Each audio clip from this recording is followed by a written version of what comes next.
दोस्तों, ये लड़ाई खत्म हो जाएगी लेकिन स्टॉक मार्केट कभी खत्म नहीं होगी। बाजार चाहे जितना भी गिरे, एक ना एक दिन जाना इसे ऊपर ही है। और सेम ऐसा ही हुआ, सारा के सारा खेल पलट गया। अगर मैं यहाँ पर 2 मार्च की बात करूँ तो स्टॉक मार्केट में भयंकर गिरावट हुआ।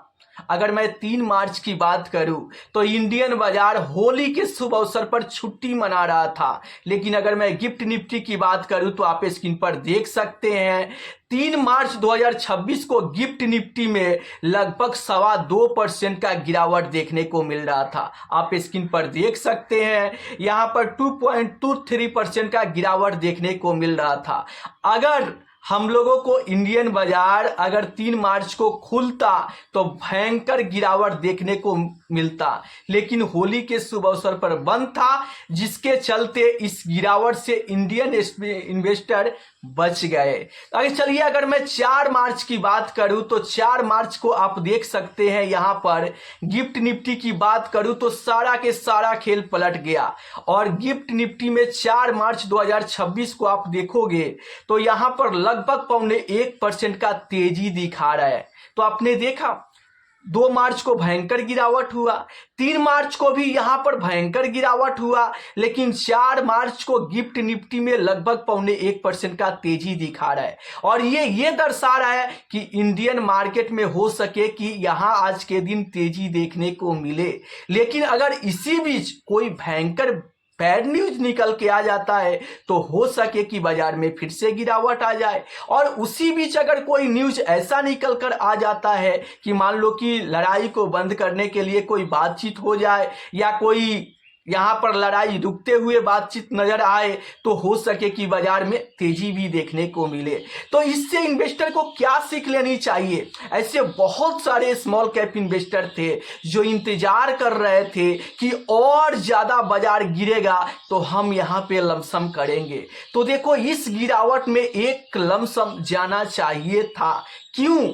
क्योंकि अगर मान लो कि यहां से बाजार उड़ जाता है तो फिर मौका छूट जाएगा। अगर मैं स्मॉल कैप इंडेक्स की बात करूं तो आप स्क्रीन पर देख सकते हैं स्मॉल कैप इंडेक्स जो निफ्टी स्मॉल कैप 250 इंडेक्स है, वो ऑल टाइम उसका हाई जो था वो 18,000 का ऑल टाइम हाई था।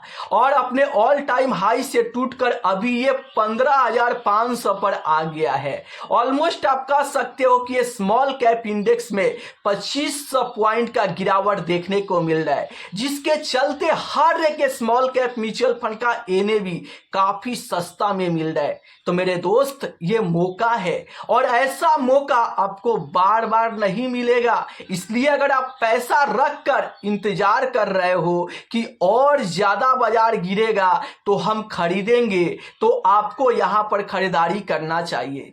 कैसे खरीदारी करना चाहिए? मान लो कि आपको एक शॉट में पूरा पैसा नहीं डालना चाहिए। अगर मान लो कि आपको यहां पर 100 रुपया लमसम करना है, मैं एक एग्जांपल लेता हूं, तो आपको क्या करना चाहिए? उसको 5 पार्ट में भाग करके और 20-20 रुपए करके यहां से जब जब गिरावट हो आपको डालते रहना चाहिए। आप ये सोचोगे कि और ज्यादा गिरेगा तब हम एक बार में ही पूरा पैसा डालेंगे, तो हो सके कि मौका आपके हाथ से छूट जाए और आपके हाथ में पैसा रखा ही रह जाए।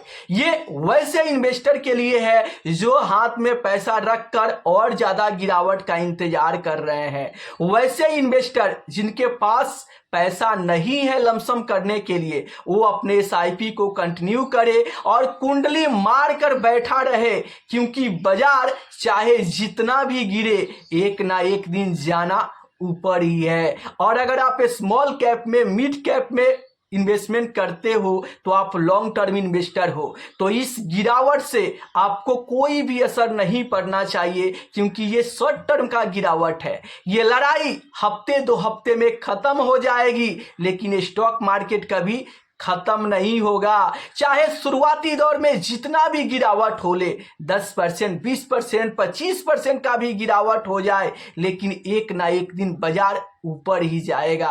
तो अगर आप स्मॉल कैप इन्वेस्टर हो, मिड कैप इन्वेस्टर हो या फिर इक्विटी म्यूचुअल फंड में इन्वेस्टमेंट करते हो, तो आप अपने जिगरा को स्ट्रांग करके तब तक इन्वेस्टेड रहो जब तक आपका गोल पूरा ना हो जाए। अगर आप लंबे समय तक मार्केट में बने रहते हो तो आपको बड़ा पैसा बनाने से दुनिया की कोई ताकत नहीं रोक सकता है। तो आप लोग जरूर बताना कि इस गिरते हुए बाजार से पैसा निकालकर भागना चाहिए या फिर इस गिरते हुए बाजार में कुंडली मारकर बैठे रहना चाहिए। कमेंट करके जरूर बताना।